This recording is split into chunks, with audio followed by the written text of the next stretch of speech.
Item ಯಾವುದೇ ಇರಲಿ try ಮಾಡಿ ಆಚಿ ಚಿಕನ್ ಮಸಾಲಾ. ಧರ್ಮಸ್ಥಳ ಬುರುಡೆ ಗ್ಯಾಂಗ್ ವಿಚಾರವಾಗಿ ಸರ್ಕಾರದ ಷಡ್ಯಂತ್ರವೇ ಇದಕ್ಕೆ ಕಾರಣ ಅಂತ ಹೇಳಿ ಬಿವೈ ವಿಜಯೇಂದ್ರ ಅವರು ಈ ರೀತಿಯಾಗಿ ಆರೋಪವನ್ನ ಮಾಡ್ತಿದ್ದಾರೆ. ಅರ್ಬನ್ ನಕ್ಸಲರ ಮಾತು ಕೇಳಿ ಎಸ್ಐಟಿ ರಚನೆ ಮಾಡಿದ್ರು. ಇದು ಕಾಂಗ್ರೆಸ್ ಸರ್ಕಾರಕ್ಕೆ ಗಂಡಾಂತರ ತಂದಿದೆ. ನೂರಾರು ಕೋಟಿ ವಹಿವಾಟು ಆಗಿದೆ ಎಂಬುವಂತ ಮಾತು ಕೇಳಿ ಬರ್ತಾ ಇದೆ. ಇದಕ್ಕೆಲ್ಲ ಕಾಂಗ್ರೆಸ್ ಸರ್ಕಾರವೇ ನೇರ ಹೊಣೆ ಹೊರಬೇಕು ಅನ್ನುವಂಥ ಮಾತುಗಳನ್ನಾಡಿದ್ದಾರೆ. ಇಲ್ಲಿ ಸೂತ್ರಧಾರಿಗಳು ಪಾತ್ರಧಾರಿಗಳೆಲ್ಲರೂ ಕೂಡ ಸರ್ಕಾರದಲ್ಲೇ ಇದ್ದಾರೆ ಅನ್ನುವಂತ ಮಾತುಗಳನ್ನ ಬಿವೈ ವಿಜಯೇಂದ್ರ ಅವರು ಆಡಿರುವಂತದ್ದು. ಈಗ ಧರ್ಮಸ್ಥಳ ಬುರುಡೆ ಕೇಸ್ನ ವಿಚಾರ ಮುನ್ನೆಲೆಗೆ ಬಂದಿರುವಂತಹ ಕಾರಣ ಈ ಮಾತುಗಳನ್ನ ಆಡಿದ್ದಾರೆ ಬಿವೈ ವಿಜಯೇಂದ್ರ.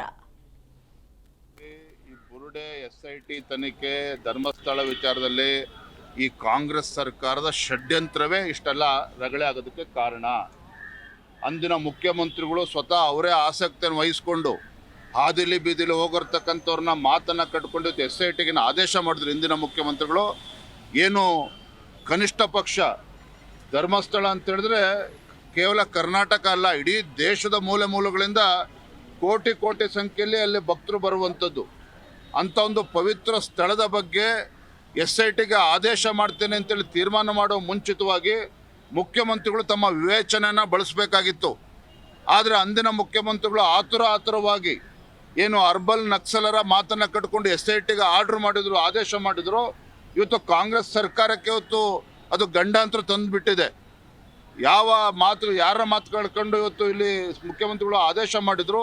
ನೂರಾರು ಕೋಟಿ ರೂಪಾಯಿ ಇದರಲ್ಲಿ ಅವ್ಯವಹಾರ ಆಗಿದೆ, ಲಂಚ ಕೊಟ್ಟಿದ್ದಾರೆ. ಇವರಿಗೆ ಅವ್ರ ಮೇಲೆ ಹಣವನ್ನು ಕೊಟ್ಟು ಸುಳ್ಳು ಹೇಳಿಕೆಗಳನ್ನು ನೀಡುವಂಥ ಕೆಲಸ ಆಗಿದೆ. ಇದಕ್ಕೆ ಯಾರು ಹೊಣೆ? ಕಾಂಗ್ರೆಸ್ ಸರ್ಕಾರವೇ ಇದನ್ನು ಹೊಣೆಯನ್ನು ಹೊರಬೇಕು. ಇದರಲ್ಲಿ ತನಿಖೆ ಮಾಡೋದಕ್ಕೆ ಏನೂ ಉಳ್ಕೊಂಡಿಲ್ಲ.